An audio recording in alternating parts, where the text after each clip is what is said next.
मेरे अजीज़ो, आज के दिन के लिए खुदावंद यीशु मसीह का आपसे बाबरकत वादा। खुदावंद के जिंदा पाक कलाम में से पढ़ेंगे दूसरा करंथियों उसका 12वां बाब और उसकी 9वीं आयत। कलाम खुदा में यूं लिखा है, क्योंकि मेरी कुदरत कमज़ोरी में पूरी होती है। आमीन।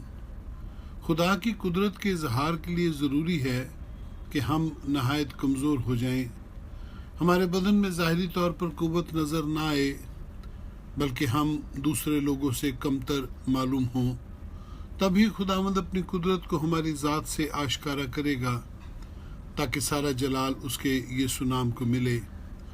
लेकिन अगर कोई शख्स अपनी ताकत, अपने बाजू, अपनी तलवार पर भरोसा करते हुए जंग के लिए निकले और ऐलान करे कि मैं लाजमन फतह हासिल करूँगा, तो यकीनन खुदा उसके साथ नहीं होगा, वो ज़रूर हार जाएगा।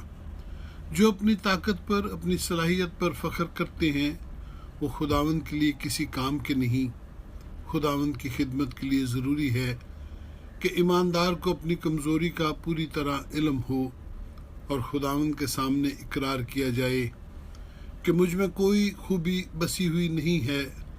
तभी खुदावंद की कुदरत हमारी ज़ात से काम करेगी और हम अपनी कमज़ोरी पर फख्र करेंगे। याद रखिए, खुदावंद ने दुनिया के ताकतवर, दाना और बहुत से इख्तियार वालों और शरीफ लोगों को नहीं बुलाया, बल्कि दुनिया के कमज़ोरों, कमीनों और हकीर लोगों को चुन लिया, ताकि अपनी कुदरत, अपना जलाल जाहिर करे। याद रखिए, दुनिया के वो लोग जो अपने वसाइल और अपनी ताकत पर भरोसा करते हैं, वो खुदावंद के काम नहीं आ सकते, क्योंकि वो खुद को जलाल देते हैं।